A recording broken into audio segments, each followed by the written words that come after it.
Welcome to It's All Your Fault on True Story FM, the one and only podcast dedicated to helping you identify and influence the most challenging human interactions, those involving patterns of high conflict behavior.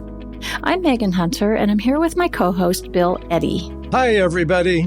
We are the co-founders of the High Conflict Institute in San Diego, California, where we focus on training, consulting, and educational programs and methods, all to do with high conflict. In today's episode, we're going to talk about sole custody versus joint custody in divorce and child custody matters. Specifically, is sole custody ever warranted, or does the principle of equal time with both parents, no matter what, the best policy?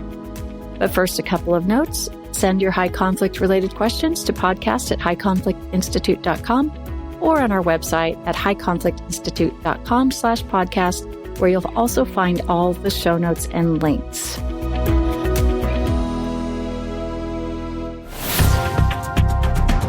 All right, Bill. So today we're going to have a listener question, and this one to do with custody, as we've been introducing.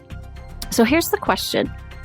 I know every case is unique, but is sole custody ever warranted? My husband has sole custody of my stepson, legal custody and primary placement.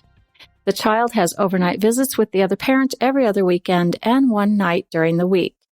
There are many reasons the judge made the decision for sole custody 6 years ago. One being the other parent has been arrested for domestic assault on multiple partners, has subjected the child to multiple emergency room visits and Department of Child and Youth and Family investigations alleging child abuse, which were all shown to be unfounded, and consistently withholds the child from my husband's parenting time. The other parent and child have lived at 11 different addresses in 6 years and have been evicted from multiple residences. However, the other parent continues to reopen the case and fight tooth and nail for joint custody, despite there being no change in circumstances. We've been made to feel like we are the monsters by the co-parent therapist and the child's play therapist for not conceding and agreeing to joint custody. These two professionals believe in joint custody across the board and that children should have equal time with both parents. Are we the bad guys? If we knew this would end the fighting, we would agree. But we know the other parent will never stop behaving this way and are worried for the child's well-being. We keep trying to consider all perspectives and be mindful that no one can be 100% right all the time. But agreeing to joint custody feels unsafe. But we were wondering if sole custody is inappropriate for all scenarios, and maybe it's us that are the problem. So, Bill, I know you have a lot of thoughts. Well, this is a huge area. So let's start with presumptions for joint custody, presumptions for sole custody. So first of all, throughout the United States and most industrialized countries, there's a belief that both parents should be significantly involved with the children. That's generally called joint physical custody. And the children should have a good relationship with both of their parents. And so joint custody, joint physical custody, and I'm in California, I'm a California lawyer, California therapist, so I'll use the words we use, which is joint physical custody, is the standard. Now, it doesn't mean 50-50 time. It just means both parents are significantly involved. And here's a really important point, and that is 80% of divorcing and separating parents don't use the courts to make their parenting decisions. They're able to do it on their own. So if there's a presumption for joint custody, that works just fine. For this 80%, they define it themselves in divorce negotiations, divorce mediation. There's varying degrees of one parent has, usually at least 25% of the time, like alternate weekends and one overnight during the week, on up to both parents having 50% of the time. But this whole range needs to fit the parents, and it does. and that's 80% of people. People don't realize that the court's not deciding most parenting plans. Court is like the emergency room of families, and it's not the place that everybody should be. And that's why you don't need more detailed presumptions like 50-50. There's talk about that. Some of the states are considering a 50-50 presumption. I'm personally opposed to presumptions about this, aside from both parents being significantly involved, because they should work out the schedules, the percents, etc. Now, let me talk about legal custody. At least in California, joint legal custody is very much the standard. That means both parents participate in making the big decisions, where the child goes to school, who the doctor is, whether they get counseling or not. And that's as it should be. So now let's talk about sole custody, sole physical custody, sole legal custody. This is when there's a problem. It's only when there's a problem. And so it should be considered. One of the things that people don't realize yet about, that we talk about, is personality disorders. Personality disorders, about 10% of adults in the U.S. have a personality disorder, according to the diagnostic manual, the DSM, that therapists use. And I think that's realistic. And that's mostly about a problem, interpersonal problem with close relationships, such as one's partner and one's children. And research says that personality disorders can pass emotional difficulties on to their children, even more than a parent who has schizophrenia or bipolar disorder or a substance abuse disorder. That personality disorders are the most interpersonal of disorders. And so being hostile, repeatedly hostile, very hard on children. Being unpredictable, very hard on children. And one of the things, one study that was done with over 900 children in Norway, but it's recognized throughout the world, this study, said that even if people just have traits of a personality disorder, that their children can be emotionally affected by that. And what seems to help with a parent with a personality disorder is having another parent who doesn't have one, who's a moderating influence, who's a more flexible, less hostile, more predictable person. Well, guess what the research says? If that parent isn't living with the personality disordered or one with traits parent, then the emotional difficulties are 6 times higher. To me, that makes sense because the child's exposed to someone who's hostile, whose mood swings, very aggressive, without the benefit of another parent to soften that. And in these cases, having sole custody with a more reasonable parent may make sense and may be necessary for the child's mental health. Now, with that said, I don't believe in no contact with a parent. I think it's not good for the child. Children need to know that both parents love them, even if they're incapacitated or unhealthy. They also need to know what their parents really like. So if their parent's a jerk, then having an hour or two a week with that parent will keep them in touch with reality. Years and years ago, before I became a lawyer and I was a therapist, I volunteered taking children to visit their parents in prison for a while. And these kids got so much out of seeing their parents in prison. And the parent in prison said, "Don't do what I did." You know? And the kids loved their parents and they got good messages and lessons from their parents. So most parents in divorce, even high conflict divorce, aren't in prison.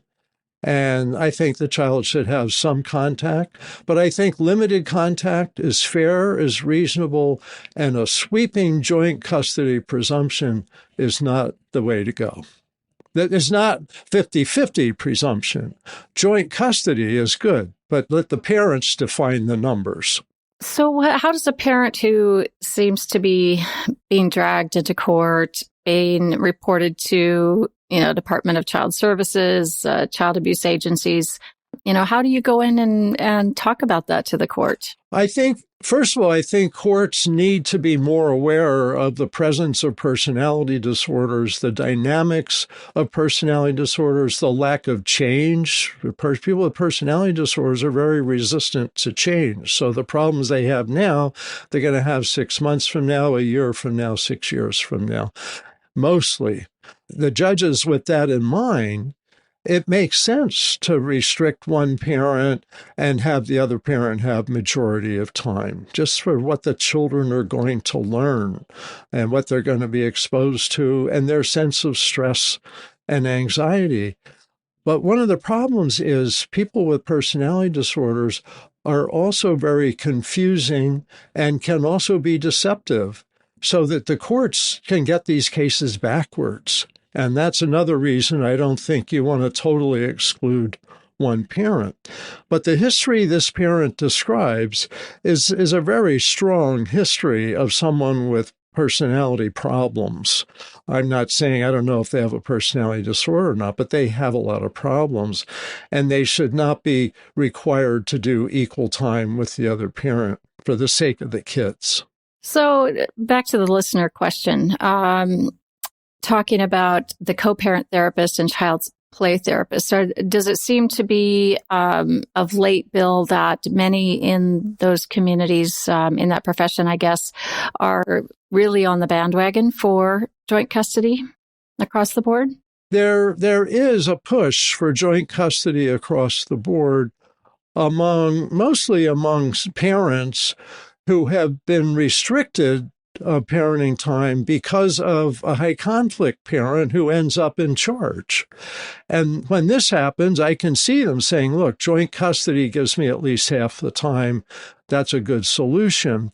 And sometimes it may be in some specific cases, but a presumption for 50-50 parenting time, 80% of people don't need any presumptions. They can work it out themselves. And the 20% that have problems, the problem needs to get figured out, not just with a presumption. And I might add with this, kicking it down to the kids and saying, okay, kids, where do you want to live? Is also a big mistake. And that's also being considered in at least a couple states, teenagers as young as 14. The cases where there's a dilemma like that are a problem. They shouldn't just kick it to the child and say, you vote on your parent. They should say, there's a problem and we have to figure out what the problem is. Maybe there's an abusive parent. Maybe there's an alienating parent. Both of these exist on a large scale in the 20% that have parenting disputes in family court. How would a parent sort of educate the co-parent therapist or the child's therapist about having, multiple perspectives? Well, they would have them listen to my seminar for AFCC on confirmation bias, where people assume one method and everybody fits into that method.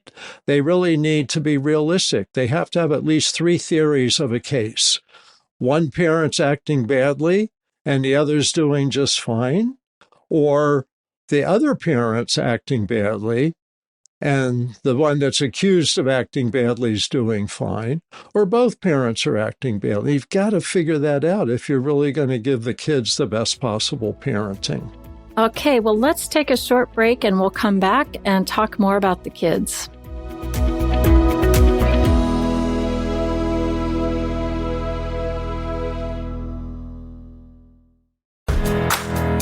Setting limits with others, especially in high conflict situations where they're needed more than anywhere, or actually in any uncomfortable situation, is hard for most people. So we've created a place to learn how to do it in our virtual live lab, where you'll meet live one-on-one with one of our coaches to learn how to set limits. We'll use some of our own scenarios, and if you want, we can help you learn to apply them in your unique situation as well. It's a small investment with significant positive outcomes for you and for everyone involved in the situation. Schedule your live lab at highconflictinstitute.com/live-lab or call us at 619-800-2070. All right, we're back. Bill, let's explore a little bit more around the courts asking the kids their preference. Who do you want to live with? Why is this not a great idea? It's a terrible idea to put the child in that position. And I'll give you an example. I had a case. I represented a parent, and the child was 17, and he says, I'm not going to let my parents off the hook. I'm not going to say who I want to live with. They're going to have to figure that out as adults. And they went and they met with the Family Court Services counselor, who said, tell me what you do with your dad. Tell me what you do with your mom. What do you like with your dad? What do you like with your mom? Blah, blah, blah. And the boy says, I'm not going to decide this. He was angry at both parents. Fortunately, he was 17, so he knew he had a year more of this parenting battle. But he said, I'm not going to figure this out for you. You're going to have to figure it out. But the problem is, let's say you have a 14-year-old.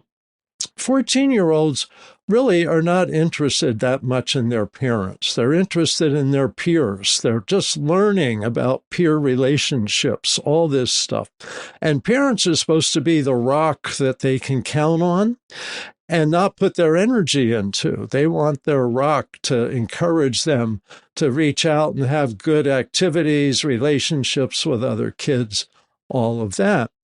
So it's only families with a problem where this would come up.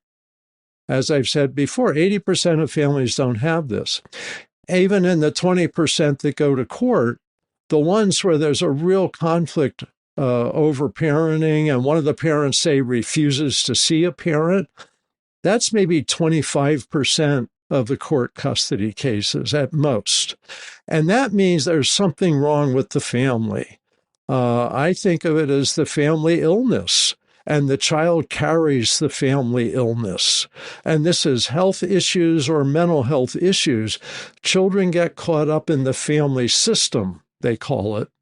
And in the family system, they play a role, usually to try to help the family become stable. And so if they have a personality disordered parent with high conflict behavior, they often focus on that parent because that's where you need to calm the person to have stability. So the child says, okay, Mom, I want to be with you and I want to calm you down. Dad, I don't care about you. I'm not worried about you. I'm worried about Mom. But then Mom wants him to hate Dad. Okay, I'll say I hate Dad. And sometimes the kids do start to hate a parent because of the story they're given by the other parent. And it isn't just dads that are rejected. Moms are rejected. I represent a lot of moms who were rejected parents. So when you have a personality disordered parent with all or nothing thinking, unmanaged emotions, all of this, the child gets kind of sucked into that vortex, and they cannot have an independent, mature opinion that's safe to have. Unconsciously, they're protecting themselves by going where the power is. And courts don't realize that. They don't realize that the more aggressive parent in court is also the more aggressive parent at home, and that they're aggressive about saying how rotten the other parent is. And the parent they're saying is rotten is the more balanced and non-aggressive kind of cooperative person. So they get a lot of these cases backwards.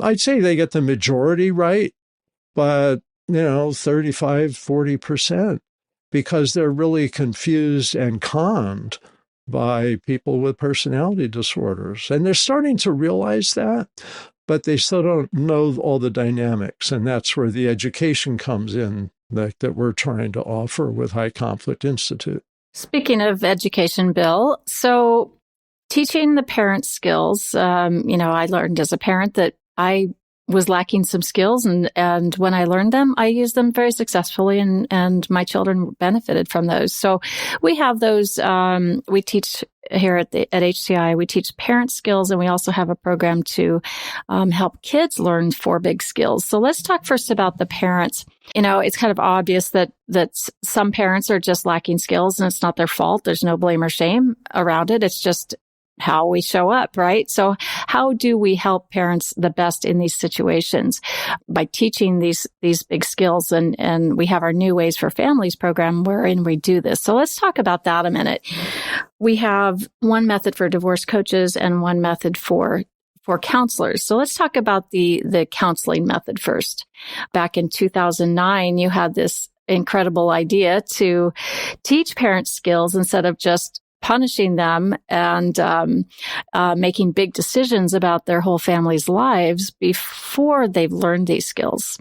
Yeah, and that's a good way to put it. We told the judges, order both parents to get the same set of skills, which will make life easier for their children and easier for each other, and do that as soon as possible so you don't have to make the big decisions. So the parents can, and if they can't make the big decisions after learning these skills, then the court can make the decisions, of course, but understanding who has more difficulty learning these skills. So the skills are basically flexible thinking, and including that, we teach making proposals, moderate behavior, and included with that is our BIF response emails, and then managed emotions, and we teach giving yourself encouraging statements for that, and of course, not blaming others, but checking yourself. Now, the counseling method is where we started, as you said, in 2009.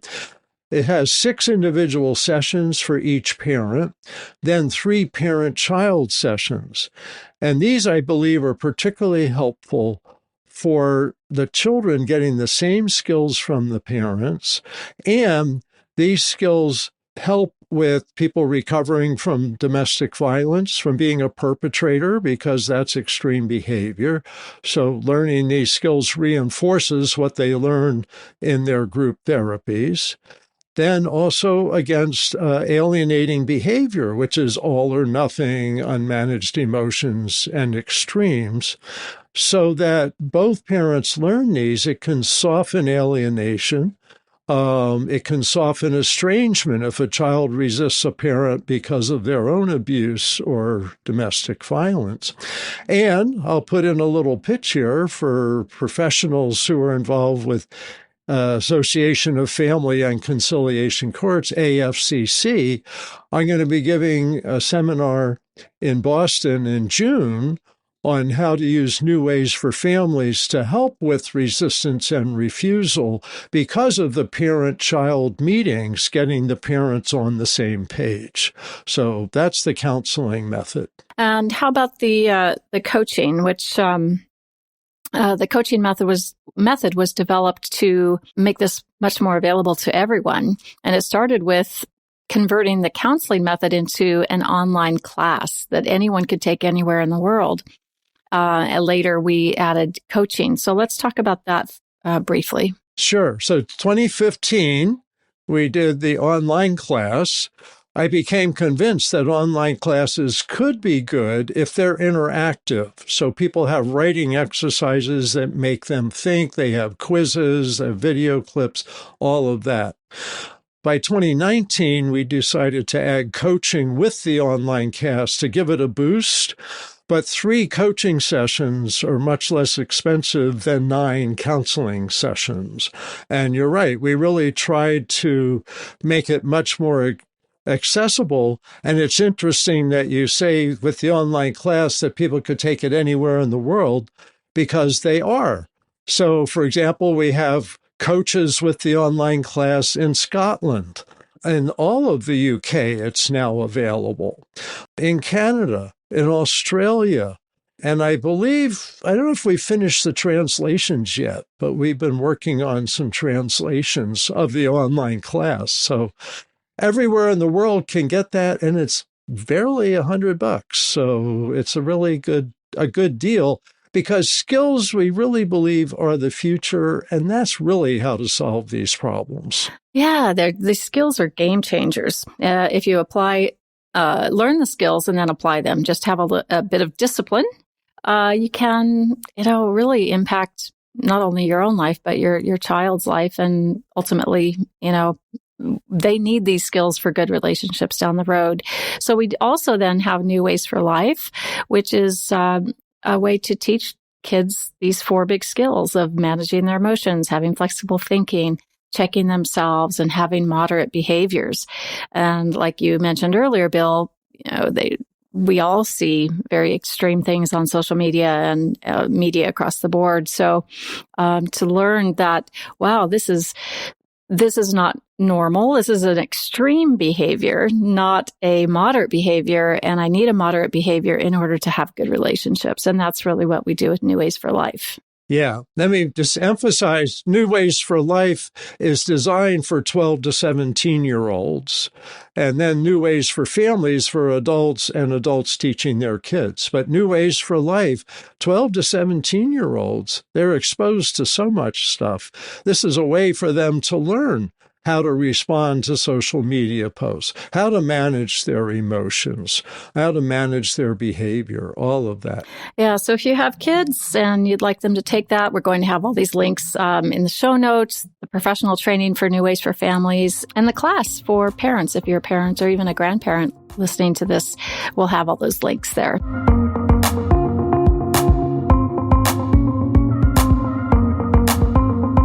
Thank you for listening today. Thank you, Bill, for your wisdom. And we are wanting, again, just like last episode where we introduced a poll, kind of a survey on your thoughts on marriage and women. This time we're going to have a poll asking your thoughts on joint versus sole custody. So you'll also find that link in the show notes. And it's going to be open for a week or two, and then we'll come back with the results in a later episode. Next week, we're going to do just that. We'll circle back to that question about marriage and women from our poll, and we'll reveal the results and discuss it from there. In the meantime, send your questions to podcast@highconflictinstitute.com or submit them to highconflictinstitute.com/podcast. Tell your friends and colleagues about us and leave us a review. We are very grateful. Until next time, keep learning and practicing these skills and be kind to yourself and others while we all try to keep the conflict small. It's All Your Fault is a production of True Story FM. Engineering by Andy Nelson. Music by Wolf Samuels, John Coggins, and Ziv Moran. Find the show notes, and transcripts at truestory.fm or highconflictinstitute.com/podcast. If your podcast app allows ratings and reviews, please consider doing that for our show.